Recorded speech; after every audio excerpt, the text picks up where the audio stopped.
and welcome to Agile World. You all right, Karl? How are you feeling after your panic attack?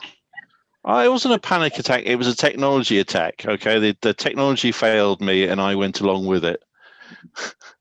Hey, for once it's not me. Normally it's me ringing you up in tears or in a panic because I think I've deleted something. Today you're in panic using three different you WhatsApp message me, you text me, you I sent Signal as well. I didn't know if you had done it or I had done it or what was happening. I think that's the things. Technology can be fabulous, but when you don't know what's happening, it's horrific. And if you don't know why it's happening, it's even worse. Which brings us to Phil. How are you? I'm great, thanks. And I've had my own tech challenges today, as you both know before we joined, clicking the wrong link. So you can tell I'm a product manager. Well, you didn't set the criteria for the failure point, but at least you found it.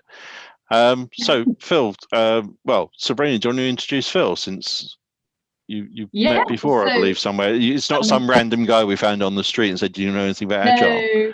Well, I mean, technically, Phil kind of found me. So I worked with Phil quite a number of years ago. And Phil was my work husband for about a year and a half. He kind of shared husbandship with my own husband. So we're quite close. And Phil, do you get work alimony? Or is she paying you or are you paying her? Nothing's come through yet. I'll have to keep my eye out for that one, and see what happens. Yeah, for the stress. I have offered to take him shopping for a man bag. One day I will get you into a particular brand, which I will not say on the channel. So one day we will get there and get you a man bag, and we will shop till we drop together. So once all this lockdown's over, you can come back up to the northeast and see me. So, but thank you very much for joining us today. I'm actually quite excited because you are one of my best mates. But I'd like to know, can you tell us about your Agile journey? Well, thanks both for having me. It's a pleasure. So, yeah, I've been a product manager, product owner for the last 5-6 years. But Agile was quite a shock to me. I think I've had quite a different journey to a lot of folks who've got a role. So my background is in tech traditionally. I went to uni way back when and did a history degree and had no idea what I wanted to do and didn't really up until well into my 30s. So I came out of uni, went to public sector, worked in all sorts of different roles doing that, including working on reception and delivering posts to offices, which was, in hindsight, probably one of the best jobs I ever had, but I hated it at the time. But I kind of miss those days. And yeah, just worked in, because I spent a lot of time at the Environment Agency and worked in waste permit and waste regulation and doing permitting and regulating and that sort of fun stuff. I didn't really know about IT other than it was a thing that I wrestled with and struggled with and battled with. And about probably 7 years ago or so, one of the teams I worked in wanted to build, we had a really old Access database, which was 20 years old, and it was falling to pieces, and we wanted to replace it. So my boss, I don't know what she saw in me, but saw something in me and said, do you want to get involved in that? So I helped out and started off as a subject matter expert, and we were doing it in the old traditional waterfall way with a huge requirements document that had the application bit on one page. And we thought, oh, this is great. This is going to do our job. I spent months writing that thing. And then the team that we started working with to deliver it said, oh, well, we're going to do it in Agile. And like what? That's something I was just, Agile to me at that point was just something that I wasn't able to do because I can't do yo-yo, I can't bend. It's like, well, I'm not very Agile. So, and it was completely new to me, and someone who had no background in tech, no background in kind of anything like that, to start working in this way. It was a bit of a light bulb moment, because I think when it works and you see something, when you work in government and things take ages to happen and you're sort of change can be quite glacial at times, and suddenly you're working in this environment where you do something and you test it and you try it and all right, it didn't quite work, so we'll just do it slightly differently, and you see things start to increase incrementally, and actually within, I won't say no time, but a bit of time, there's a thing like, and that was really cool. And I think that was that point probably, this is what I want to do this, like, you know, I kind of want to get more into this. So I worked on that for a while, mainly supporting my boss, who was the product owner. And then when she went off on mat leave, I was able to step into the role and do that. And I've not really looked back since, and worked on a variety of things, mainly in government. So I still work in government. I think the thing in government that's quite exciting is it's not without its challenges at times, and probably not like startups and all that sort of stuff, but you really do get to work on stuff that actually really matters to real people and can make a real difference in people's lives, like, and that's quite exciting. Like, it's a real sort of citizen driven thing. But yeah, I think I like telling my story because I hope it gives hope to people who like, I've never done this before, and like, I'm kind of interested in that. I was like, yeah, go for it, because I had no clue. Like, if you'd asked me 10 years ago what I wanted to do for the rest of my life, I don't know. Oh, I quite like, I've started seeing a physio because I'm broken. So actually that's quite interesting, you know, something like that, just like no idea. And I kind of found, like, Agile kind of found me in sort of product management. I'm like, no, this is really fun and really cool. And like, it's challenging, but that's part of the fun. So you're essentially an Agile unicorn, because you've been a product owner longer than a year and still want to do it. He's a good one. He's a good one. And I liked what you said, and I agree with you. It was one of the first things I kind of said to you when I first met you and we started working together. When you're working in government, it is a very, very different pace. It's a very slower pace, but the people are very, very passionate about the projects, especially the money. And I think that was one thing that we had with the team that we were working with together, that when it comes to a project, because they know that the money is coming from the likes of you, me, your parents, your grandparents, they are very particular on how they spend it. And the team are very particular about how the work's being done. They don't want to waste any money. And I really, that's a bit I really enjoyed. You get a lot of projects, a lot of companies that always say to teams, especially Agile teams, think of the money as your own money. Nobody really thinks of that in big old corporate land, but actually in the government, they do think of it as their own money, and they do make sure there isn't any waste. And I think you do get a little bit of less waste, especially in the team that we were working in. I think that's fair. I think it's also like, it's that drive of like, these are things that make a real difference in people's lives. And like, this is something that, you know, most products and services, you can choose not to use them or not. So like, I buy a lot of gig tickets from various sites, and usually the tickets will turn up on each site.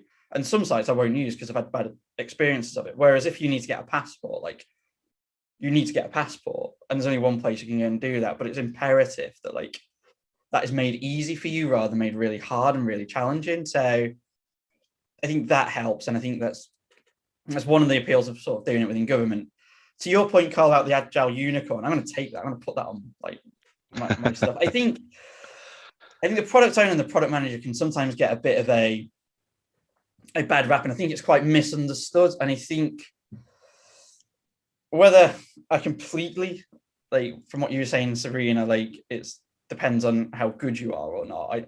I suppose there's an element of that, but I think as well, like, a big part of it is like, we should be the advocate for the user, right, and the champion of the team, and like, we should really care about helping people and like being as active as we can within the team. I think where I've seen it not work so well, and probably where the unicorn aspect comes from, is when you get those folks that kind of see it as like, oh, there's only bits of this that I do, or I don't really like that bit, or I'm only going to turn up to these 2 or 3 things because, you know, like, I'm not interested in that. And like, I think when we started working together, Sabrina, the thing that I found really difficult and really frustrating was getting inundated by meetings. Always meetings. That's always the problem for product owner. But it always worried me, the ones that took me away from the team rather than the ones that the team wanted me to be at. Like, that's the thing, is when you start focusing on like the stakeholder side of it and making sure you go to all those things, and you sit in some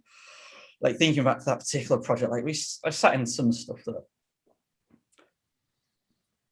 I've probably been really interested in if I was engaged, but I was just thinking like, yeah, but I'm not helping the team out here. Like I'm learning some stuff about a policy I didn't know about, which is that's fun for me. But I think that's where it goes wrong. I think probably the not so good product owners and product managers, the ones that like worry too much about looking out than looking in. And I think doing it well is trying to do both, which is something I still wrestle with and haven't quite nailed, I'll be honest, but like still learning. And that's has anyone ever succeeded in wringing your neck? Probably more times than I care to remember. Well, you know, it's that's the classic line for being a product owner in Agile, the single wringable neck. Oh, I prefer the shit umbrella. Like I think that's the thing that like we should do. I think it's but I think that's a really important part of it, of like being able to own like when things haven't gone well. And that's the key. It's like it's not. I had a catch up with my boss today, and like we were just chatting sort of theoretically about bits and pieces, and it's that thing of like it's our job to take the fall and not chuck the team under the bus. And I think that's fine, but I think there's ways around doing that. Like one of the things that I know that I want to get better at and still get better at is delivering bad news. Like that's a big part of the role, is how do you tell people the bad news? And I've done it not very well, and it's not worked out so well for me, and I've done it better, and then it's like actually then it becomes a real empowering thing for product owners and product managers and the teams. And that's how you build empowerment for your team, is you build that trust with stakeholders by going there's also a bit in that notion of a single wringable neck that should never happen, because the team is working incrementally, so there shouldn't be any big drops of code or products or services that don't work. There should be regular incremental delivery. So your neck should never be wringable. So, you know, when it gets to that point where someone says, "Oi, Phil, there's a real problem here and it's your fault," do you actually go back and say, well, what do the retros say, and how do we get to this point?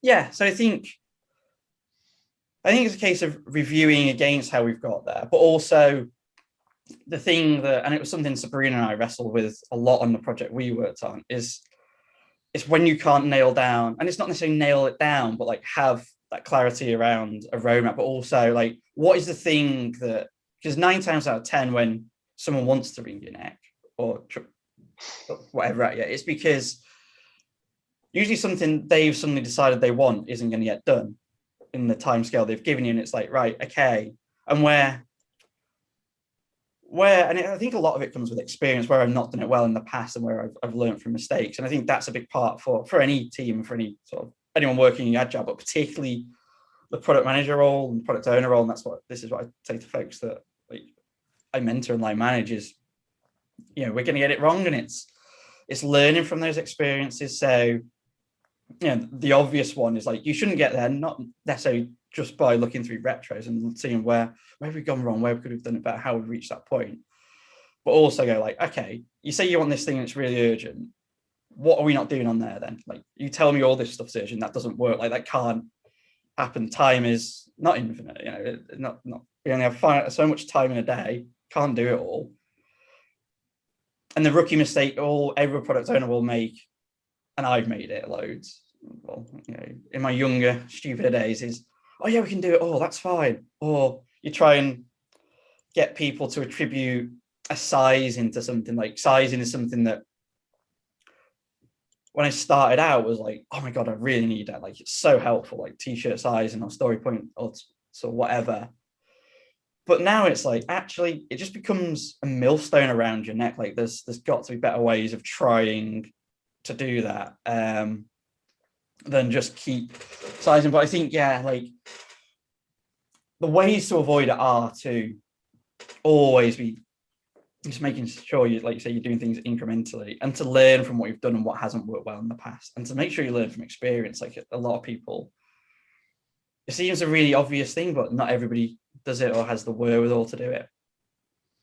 So have you ever created a map? Sorry, Sabrina. That's twice now I've cut across 3 times. All right, darling. No, go on, carry on, Karl. I was just thinking, I wonder if you could do a treasure map on don't go here, do go here. There seems to be a lot of pirates in Agile, and I just wondered whether or not you had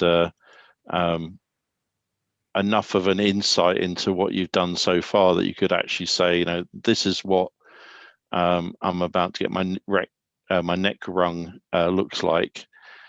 I don't know. I mean, it's guidance, isn't it?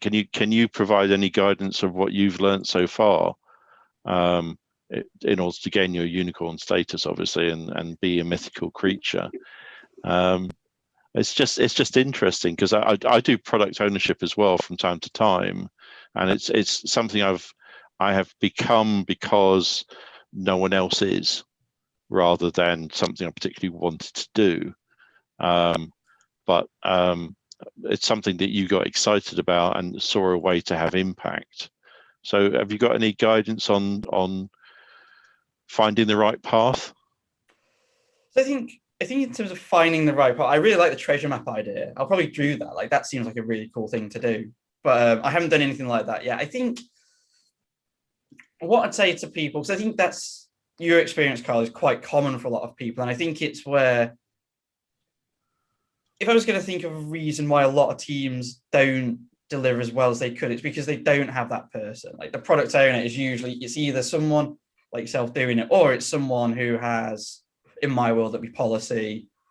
In corporate, it could be like a business expert or someone and they come like 2-3 times a week and they dip in and out, and you kind of left to your own devices. I think I'd say, and why I get excited about it, is because it's a real opportunity for someone to step in and shape what a user sees and to really drive that. And I think how you sort of help teams do that is you just kind of glue it all together, and you can be the conduit between the slightly disparate. Ideally, how you want it to work is everyone's one team, and you have business folks or policy folks or whatever sat within it. And like, when it works really well, and I've been really fortunate to work on a couple of really good teams like that, and that's where I've learned the most. But I think sort of to get back to what I love about it and why I think it's a good thing to do, and if people are listening to this like, oh, that could be what I do, it's like, go for it. And how you sort of get into it, it's being inquisitive, because you get to ask why. You get to be that annoying person that sits in the room and goes, but why are we doing that way? Why are you doing it that way? Why do you think that way works? What's your evidence for it?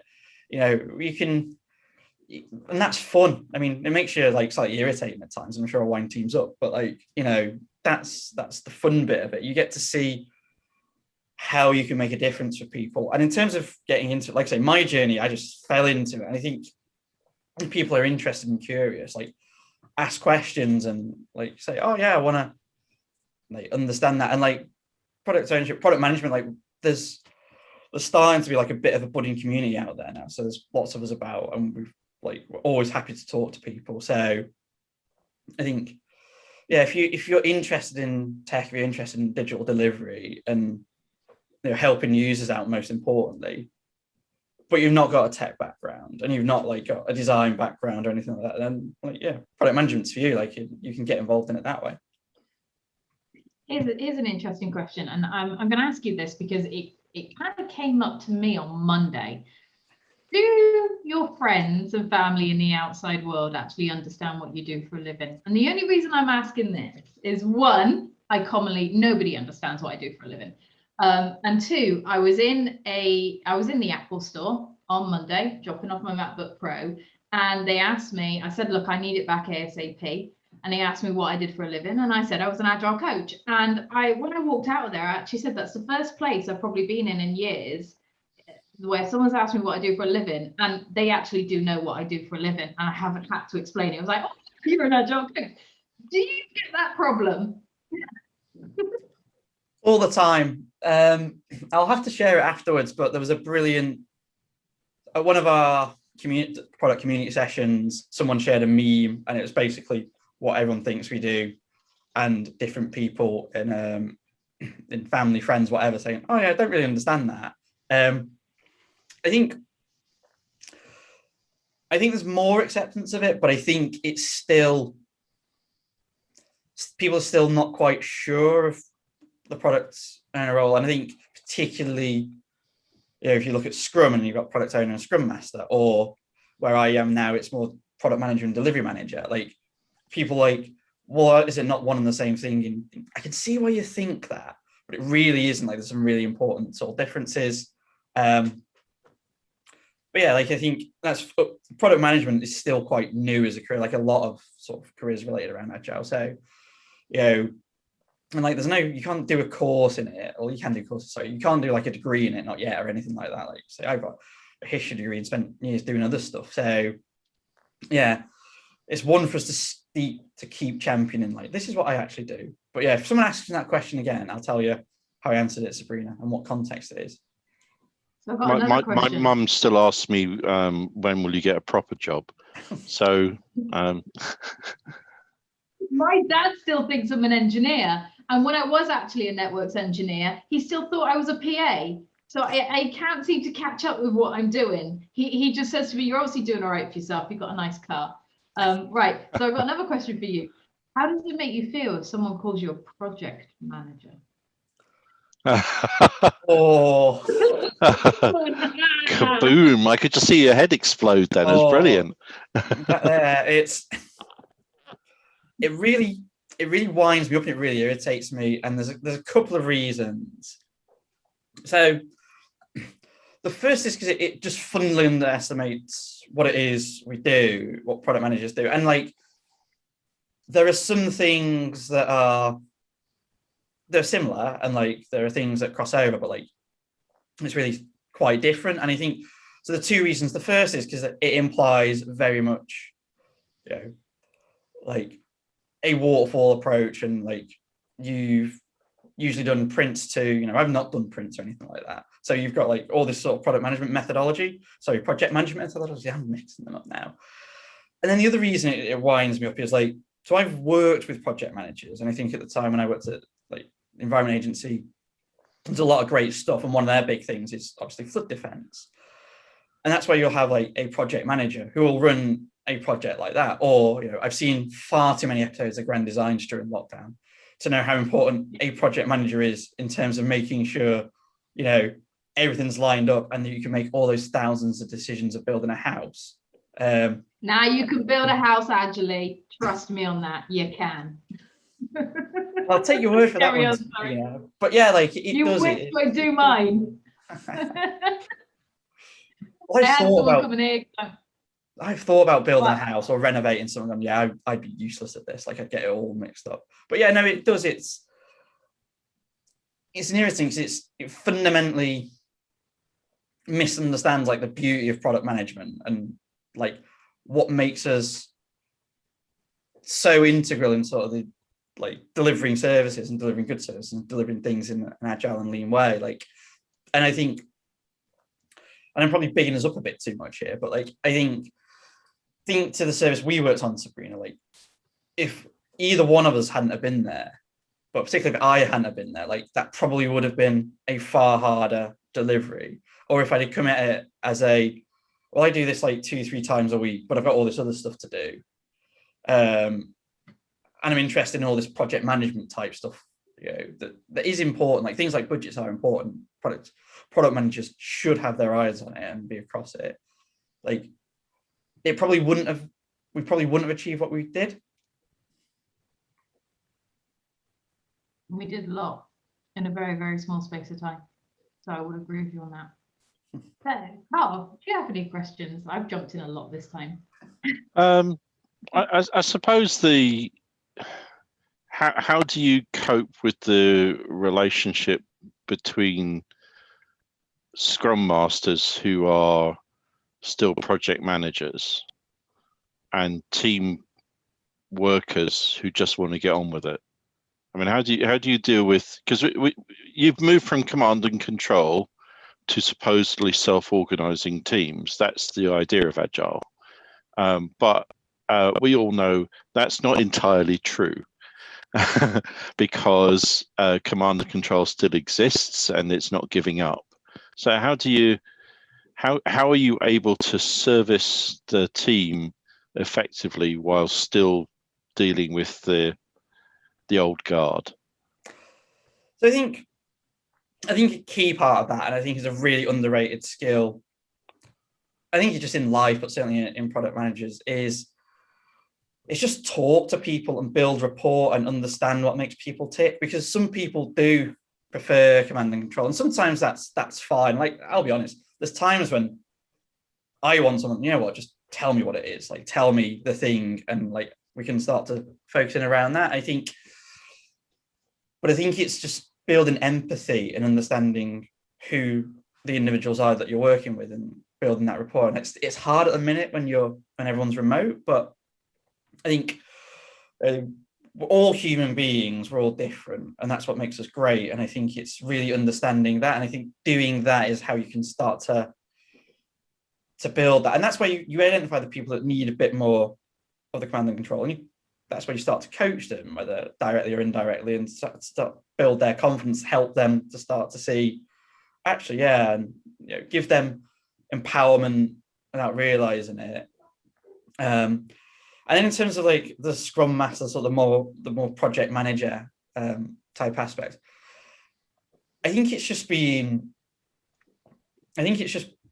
it's working on investing in that relationship with people, but also being clear about like how you like to work, and like being open to learning and trying new things and trying different things, and saying like, yeah, I'm not like, there's always a debate when it comes to various parts of life cycle where you have that debate about what backlog tool do we use? Do we use Trello? Do we use Jira? Do we use something else? Like, it's the most tedious discussion I can have, and there's the time it would take to list the things I could care less about than that, but people get really emotive about it, and it's just like, right, okay, as a team, what's the thing that works best for us, and how do we want to work it best? And then I chuck in my line about, well, it's not the tools where these things go wrong, it's how the people use them, so let's try and make them use them right. Like, but yeah, it's understanding how people like to work best, and making sure that works for everybody, but also knowing which of the things that I'm going to dig my heels in about this, like,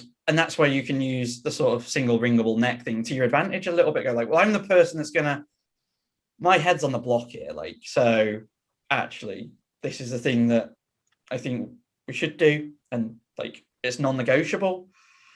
And you don't want to do that a lot, but you've got to use that bit of your armory. But yeah, it's just, we're all people, and just treat people how you want to be treated and understand what makes them tick. And I think it's not always successful, and it doesn't always work, and sometimes for whatever reason you can't build rapport with people, and that's you have to find other ways. And I've not cracked that. I think sometimes it works and sometimes it doesn't, but I've not cracked it yet. But I think focusing on that really helps. So how do you manage the other bit as well? Because you're the product owner who doesn't own the product. Because the product, it's a misleading job role, isn't it? Because a product owner is actually a conduit for information into the teams within the business and other SMEs. So you don't actually own the product. So how do you manage to service the idea of the relationship to the work, and at the same time keep a level head with, hey, it's not my product? I think there's two things. I think it helps when you're passionate about stuff, but also, and this is where sort of one of my, not necessarily frustrations with Agile, but like where it's kind of where it goes wrong is like, it's the user. Like, the user is how you make sure that the product like is what it needs to be. This might not be my product or service, like it is, but it's not technically, but like it is the users, and we need to advocate for the user and champion their needs, and it has to serve the needs of the user, whether that's someone that needs to do something for government, or whether that's someone that we want to come and use the product or service. Like, that's how you drive that. And when teams lose sight of that, and when product owners, product managers lose sight of that. Like that's where you start to really go off the rails, and that's when you become more likely to have your net wrung because you've missed it, or where you've got to have those uncomfortable conversations with stakeholders. I think, you know, one of the reasons I really enjoy the job is like the benefits of Agile and like how it works and building things incrementally. Where it goes horribly wrong is as soon as you get people that have either know enough to be dangerous but don't know everything, or, you know, like just forget that there's a user need and it's got to help somebody. We're building it for someone to go and use at some point. Like we're not building it because this is my idea and I think it's amazing, or we're not building it because this is we've decided we're going to use this tech stack, so we have to use this tech stack. We're building it because at some point we want someone to use it, whether we want them to get a passport or a fishing license or buy a product or buy this service or do this. And like, yeah, we've got to remember to be user-centered, like, and that's my mantra, and that's how I try and keep it all focusing and make sure we're pulling in that direction and sort of deal with that conflict of like, you know, I'm building a product or service for somebody else. I'm not building it for me. Okay, and how do you source those? It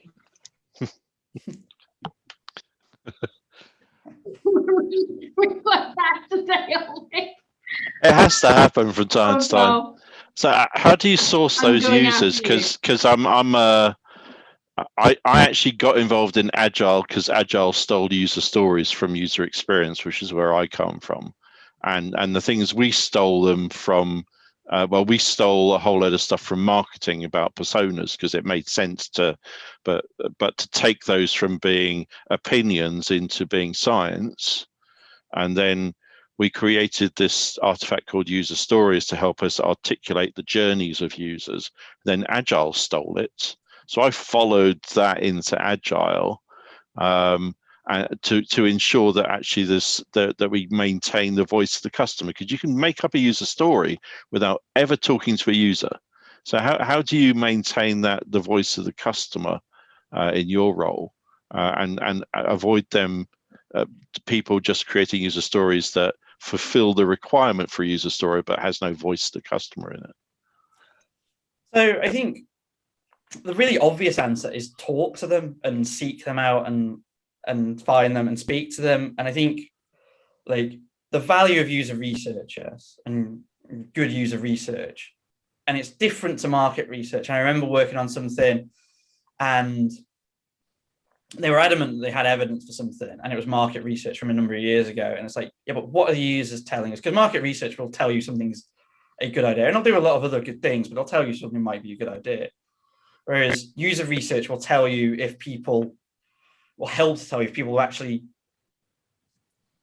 if it's enough to make them do something or not, or if that's like the thing that really, they're really their problems. It's just like, oh yeah, I'm bothered about that, but this thing's far more important.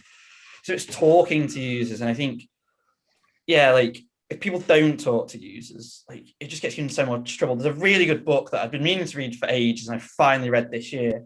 And like, if anyone wants to work in Agile, read the manifesto, reading some of the other great stuff out there, but like pick up Good Services by Lou Down. Like it talks about, tells stories of services that have been built that haven't talked to users and just like the horrendous things that have happened because of that. Like it's a really, really good book. Like I don't know Lou, but like someone recommended it to me and I've read it and it's fantastic and I would advocate anybody read it. And it just tells like, this is where, because you build things, if you don't talk to users, you'll just build things that don't work or don't work as well as they should. And that's when, you know, coming back to the theme of the day, the single wringable neck, that's when you'll be stood in front of someone saying, why haven't we made more money? Or why haven't we like fixed this problem? Oh yeah, we didn't talk to the people that actually use it. We just assumed it was this. And that's where, when you've not had a chance to speak to users, and certainly like early on, like discovery and things like that, that's where you want to start thinking of your problem statements and your hypotheses and think of things to test and test them and test your assumptions and think of your risky assumptions and test those and make sure you understand those and like, yeah, become best friends with your user researcher and go to research. And like it, I think it really annoys when you hear anyone in teams, particularly product people, not prioritize going to research sessions and seeing what users say. I remember one of the first projects I worked on, I went to a user research session, it was in lab, so we were doing lab sessions. I've been to a load of them, but it was something around completing an application form for a waste permit. I had these two folks in a room, and they were debating whether it was a liquid or a vascuous paste, and I have no idea what the difference is. And one of them explained it really well. He said, well, a vascuous paste, you could stick a meter stick in and it'd take ages to sort of fall, and liquid, it just happened. Like, I wouldn't get that insight if I wasn't sat here looking at you. And on that service as well, we had a bit that we had to deliver where people put in something really trivial, and how they used to do it on their paper form was they just write in like the letters. We tried all sorts of different ways of doing this, radio buttons, loads of fancy different ways that we thought were better because the design kit has them, because it's good design. And we watched them in labs and we listened to the user, and they just couldn't get their head around it. So what we gave them was a box to write the letters in, solve the problem. And like again, if you don't talk to users, you build the thing they don't actually need because you think it looks better. But yeah, we got to talk to users, speak to them, learn from them. Don't ignore them. Don't assume you know what they want. Like, really I have a book I would recommend. I would recommend Designing for Human Experiences by Karl Smith. Fully I didn't expect that. I'm sorry, Phil. I would recommend this. Currently on Amazon. Please feel free. Click the link below. Yeah, that wasn't quite what I had in mind. It's that in constant engagement with customers, and customers are not people on the project team. No. And anyone who's on the project team has been tainted by knowledge of what you're trying to do. So when someone says, oh, I'm going to be using this at some point, I'm going, well, that's nice, but you're not a valid customer. And finding those customers is really important, because it's so easy to find people who will agree with whatever you want them to agree with and actually don't want them to agree with you. So if you get the voice of the customer, you should get a 50-50 split between people who like what you're doing and people that hate it, because that's what you want. You want to find out what's good and what isn't good and why.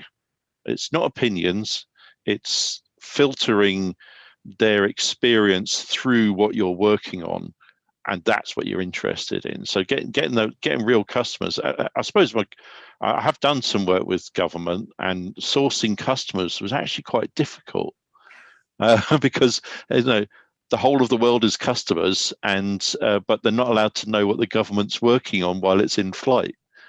Do you have sourcing companies that find customers for you? I think we do it in a variety of ways, but I think you can allow that to be a barrier at times. I think it's having really good researchers makes a big difference. Government is getting better set up to be able to access people and to be able to identify people. And it depends on the product or service. Like if you're working on something that's got a specific user base, you can usually get hold of them quite easily. So I think government's getting better at that. Like I think it's just being smart about how you do it and how you access people. Like it's harder at the minute because of COVID, and I work in education at the moment, and that's harder because we don't want to be inundating people like who are doing really important jobs and making sure that like they have the space to do that rather than just talk to us. So, but I think there is definitely access to that, but you've just got to do it. And like you can find, you can start, particularly on the phase of the project, you can start with friends and family and start there and learn from there and start to build out as well. Like you've got to be creative in it. But I think the thing that I always advocate for is talking to people as much as you can. And like, it's the value of researchers and even like business analysts. Like you've got to have these really good people, really talented people in place, because they can ask the questions when it comes back to research. And shifting it away from opinion to like what is actually a user need. And like I've been looking to work with some really talented researchers, and someone I work with has a really good thing about what a user need is versus what a user story is, because people think a user story is a user need. It's like, no, they're really not. And like a user need is a really more important, is the thing that we should be really interested in. The story is important, but like the need is the thing that underpins that. And if you get that wrong, you're knackered. But like, yeah, it's like really valued that user research on that, their ability to ask the right questions in the right way to get the answers and not lead people, than just go. Because if I was put in a room, I probably wouldn't last 10 minutes before, whether consciously or not, my own bias starts to creep in, and like I'd start shifting people that way. And that's why you see like user researchers, like really talented people, and probably aren't as valued as they should be generally, like as they should be in Agile. Like I think in government it's a lot better. But yeah, I think it's the thing that people ignore the most. Is like, oh, the user research says that, but it doesn't say what I wanted to say, so I'm not interested. All right, well, we're not going to build a very good product then, are we? So I've been on the other side of that. So I remember when I was a child, my mum used to take me to, this is going to sound really weird, so I've got to try and make it not sound weird. So when I was a child, my mum was friends with what I now know is a user researcher.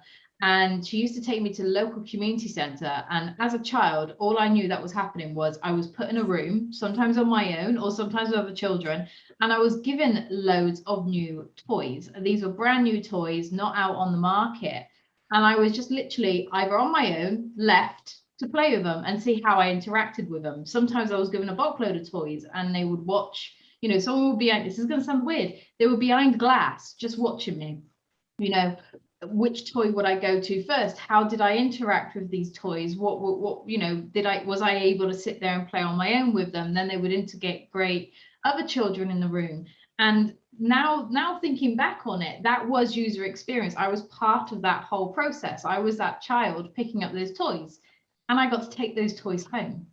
But they got to see how a child of my age group, you know, my gender and everything like that, actually interacted with these. And some of these toys never went out on the market, and some of these toys did go out on the market. So it just literally, as soon as you said that, it jolted my memory to think I've been part of that process without even realizing it as a child. I've been a test subject.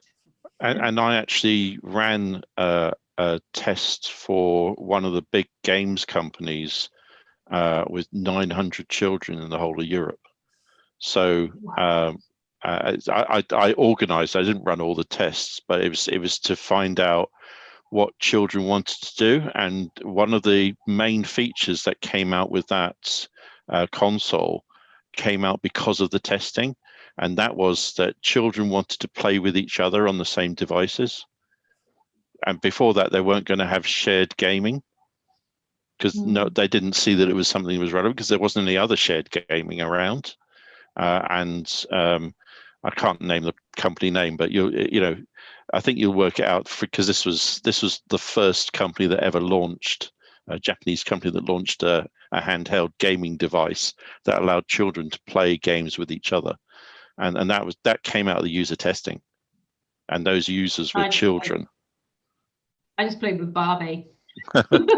But children wanted, when they got together, what they would do is they'd see what each other was doing, and really what they wanted to do is play together, because children in a room together naturally want to be social. So it was really interesting that, and a lot of major evolutions in products have come from early testing with the target audience. And I think that kind of goes to my next question about continuous delivery. You know, are you still involved with like projects, or are you involved with continuous delivery, where you own a suite of responsibilities that you're constantly looking at? How do we get them better?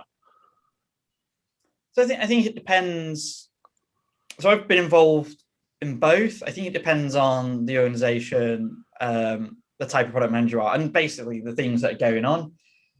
But I think that's a real, and I don't think it's something that everywhere gets right. I don't think it's something that it's probably a sign of maturity of organizations, but like that idea of like, once we got the thing out to people, it's done. Like, no, it's not. Like, you've still got to do everything and iterate it and make it better and keep improving it and keep talking to users and learning from what works. And you also have to do the fact that, like, not all the time, but most of the time, there's always a big push, whether it's public sector or private sector, to get things finished. There's usually a deadline, whether real or arbitrary or whatever. But, like, you know, it's probably a debate for a different day, but, like, deadlines are important, like, because otherwise you could just keep trying to create the perfect thing.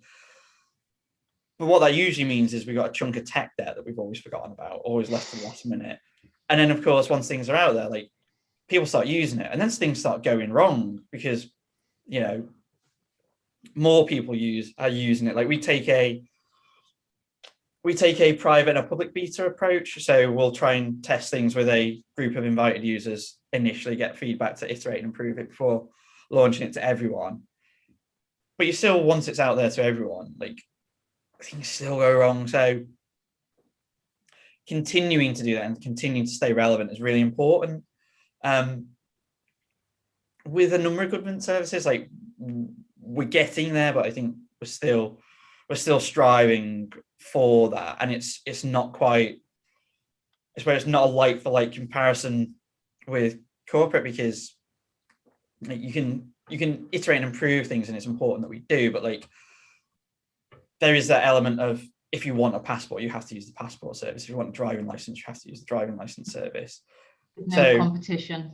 Yeah, there's not, it's not driven by competition. It's driven about continuing to make things better for people, make things easier for people, and make it more user friendly. And that most of the time you strike how you sort of trade that balance between not delivering the perfect thing, because everyone wants the perfect thing, but that's hard to not deliver.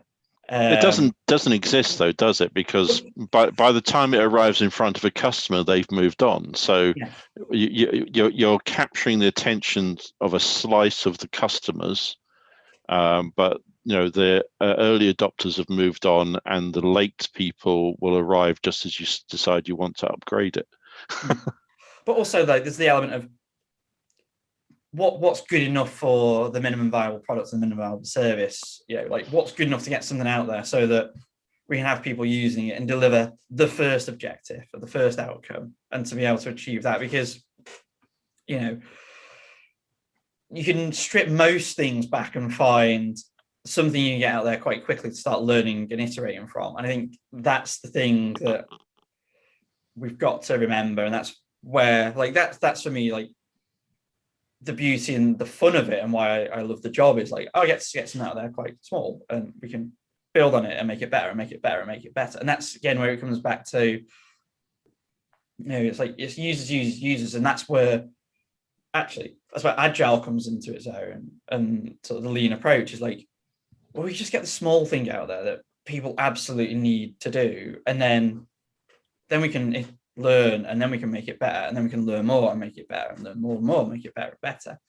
rather than, you know, like I say right at the start, when I first started working on that first service I did, and we were doing it the old waterfall way, and we had this huge requirements document that was hundreds of pages long, and I had one page for what was quite a complicated application. And I think when we actually switched to Agile and mapped it, and we had it on a huge wall and went round an office, like, the application bit was probably 2/3 of that wall space. And so, right, what are the most important bits of that to do, rather than flatten a page? So I think that's the challenge of making sure it's done in the right way. I think managing multiple things is a different beast. It's something I've not been exposed to too much yet. And then, when, particularly in government, you have things that we want to try and reuse and make the most of reusable components. Like, I think that's really important. I think the government digital service and their prototyping kit, and, like, having common design patterns, and anyone that's been on, like, a gov.uk website will see this, but, like, that's really good and really well thought out, and, like, those things are there to really help us deliver things quickly. But if that didn't exist, and teams had to start writing, like, everything from scratch and designing everything from scratch, like, we'd be in we'd find it really difficult. Right, we've actually come to an end. Thank you very much, Phil, for your amazing Agile journey. Hopefully we can get you back on the show again soon. How have you found it? It's been good fun. It's been nice to sort of, it's been a bit like group counselling, group therapy. We'll send you the bill. Well, thank you very much for your time. Thank you, everybody else, and see you all soon. Cheers. Bye.